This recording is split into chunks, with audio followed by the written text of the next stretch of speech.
Atenção, equipe de investigadores! O dossiê forense de hoje pode literalmente reescrever a história da aviação. E se a ciência exata já souber exatamente onde essa aeronave repousa? Pois é, e se o mistério já tiver acabado, mas todo mundo só olhou para os dados do jeito errado? Para destravar todos os detalhes restritos dessa análise confidencial, já deixa aquele like e se inscreve aqui. É o nosso passe livre para entrar fundo nessa investigação. Primeiro ponto. O enigma exige respostas. O relógio está correndo, equipe. 239 almas encontraram um destino sombrio. Anos de buscas lá no fundo do oceano e zero respostas. Milhões em recursos esgotados. Mas olha só, os dados brutos nunca mentem. Vamos olhar a cronologia friamente. Às 16h41 a decolagem. Às 17h19 vem aquela última transmissão tranquila. Boa noite, Malaysian 370. E aí, 66 segundos depois, um caos silencioso. O transponder apaga, a comunicação simplesmente some. A aeronave vira um fantasma na noite. Às 18h01, o último eco no radar se viu em cima do Estreito de Malaca. A versão oficial diz que sumiu sem deixar rastros. Mas a verdade é que isso é fisicamente impossível no nosso mundo digital moderno, concordam? O que nos leva à segunda parte. O Sistema de Rastreio Oculto, GDTAA.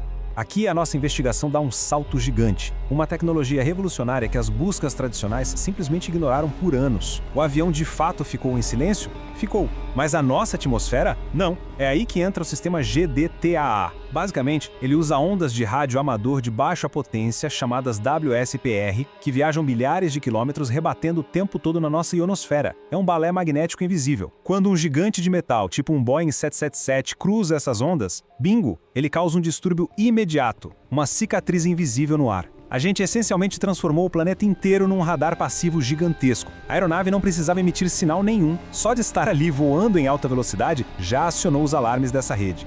E a prova está bem aqui na tela. Isso não é um mero palpite teórico, não. A gente tem o registro de 125 anomalias de rádio WSPR incrivelmente precisas. Elas formam exatamente 67 posições matemáticas depois que o radar militar perdeu o contato. Resumindo, o voo foi rastreado em segredo, passo a passo. Cada anomalia dessas é uma assinatura digital inegável de que o metal estava cortando aquele espaço aéreo escuro. A máquina estava lá, e o rastreamento dessas ondas prova a rota de fuga. Seção 3. A convergência de satélite e rádio.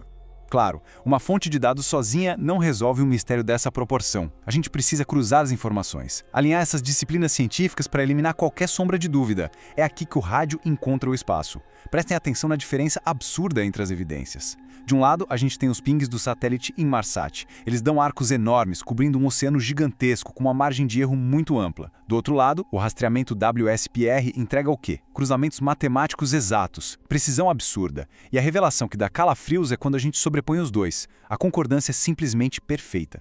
As anomalias de rádio batem em cheio com os dados do satélite em todos os 7 arcos cruciais. Isso joga a gente direto nesse mapa de probabilidade. A convergência monumental no 7º arco. É literalmente o fim da linha. Os dados do satélite e as ondas de rádio calculam simultaneamente o mesmíssimo pesadelo. Uma descida em espiral incrivelmente acelerada, rasgando o céu a mais de 14 mil pés por minuto. Uma queda livre aterrorizante, sem a menor chance de recuperação aerodinâmica. E uma força de impacto no nível do mar que chega a ser incalculável. Parte 4. A simulação da descida final. Mas o que realmente rolou lá dentro do cockpit naqueles minutos finais de escuridão total? A gente tem que separar o comportamento da máquina do fator humano. Vamos olhar a linha do tempo aqui. Às 18h28, o sistema reinicia e crava um dado vital. Exatos 33.524 quilos de combustível sobrando. Fazendo a matemática do consumo, a engenharia bate o martelo precisamente à 00h19 para a exaustão total. Os motores apagam. Nisso, os dados meteorológicos confirmam as condições da rota. Ventos de quase 18 nós e ondas de pouco mais de 1 metro. A matemática é fria, pessoal. O querosene acabou no segundo exato em que eles cruzaram o 7º arco. Uma precisão de relógio que chega a ser perturbadora. A própria Boeing rodou 10 simulações oficiais para entender esse fim de voo. Se a aeronave tivesse sem piloto nenhum, apenas entregue às leis da física, seria um voo fantasma, caindo numa espiral descontrolada e violenta para o mar. Mas tem uma hipótese na nossa mesa que é muito pesada. A de uma pilotagem manual ativa até o último segundo. As simulações mostram que um piloto, em teoria, poderia tentar puxar o avião dessa queda vertical severa e forçar um planeio por mais quase 60 milhas náuticas, esticando ao máximo essa trajetória. Era uma tentativa derradeira de manter o controle da estrutura. Seção 5. O paradoxo dos destroços. E aquela teoria de um voo planado super suave até bater na água. Ela colapsa violentamente quando a gente encara a evidência física. Pensa no famoso pouso do A320 no Rio Hudson. A fuselagem ficou inteirinha, zero detritos boiando, tudo perfeitamente sob controle. Agora, olha a discrepância brutal com o caso no Oceano Índico. 41 peças já apareceram nas costas da África. E não é só lataria resistente não. A gente está falando de divisória de cabine, revestimento de tela de assento, estruturas internas leves que foram completamente destruídas. O avião definitivamente não pousou de mansinho. Ele foi estilhaçado no impacto. E esse número grandão aqui na tela é a sentença final para qualquer teoria de aterrissagem leve. 36 mil. Os destroços recuperados pesam, na média, menos de 5 quilos cada. Pegando o peso exato de um 777 vazio, a engenharia forense calculou que essa fuselagem massiva se fragmentou num número assombroso de 36 mil pedaços isolados, que foram sendo levados pelas correntes. Essa é a prova irrefutável de uma colisão catastrófica em velocidade terminal. A física do choque simplesmente obliterou a integridade do avião, causando um despedaçamento instantâneo no hemisfério sul. E o que nos leva ao nosso sexto e último ponto. Por que ainda falhamos? Essa é a grande ferida exposta da nossa investigação contínua, equipe. A gente tem uma convergência de dados que não tem precedente na história da aviação. Todos os cálculos matemáticos de combustível da Boeing, os modelos de correntes marítimas das melhores universidades, o relógio impecável do satélite Inmarsat e o rastreio revolucionário do sistema WSPR. Toda a ciência exata que existe trabalhando de forma separada e independente está apontando como um raio laser para um único quadrante remoto lá no sul do Oceano Índico. A coordenada calculada tem uma exatidão simplesmente aterradora.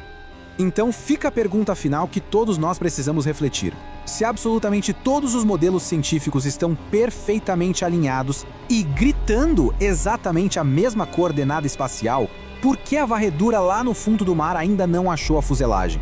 É a escuridão do abismo? É o terreno submarino cheio de montanhas? Ou é a nossa própria tecnologia operacional que está falhando em ir fundo o suficiente com esses novos dados? Eu quero que toda a equipe deixe suas análises aqui nos comentários. Nós precisamos debater essas graves falhas na execução física dessa busca milionária. A missão continua. Até o próximo Dossiê Forense.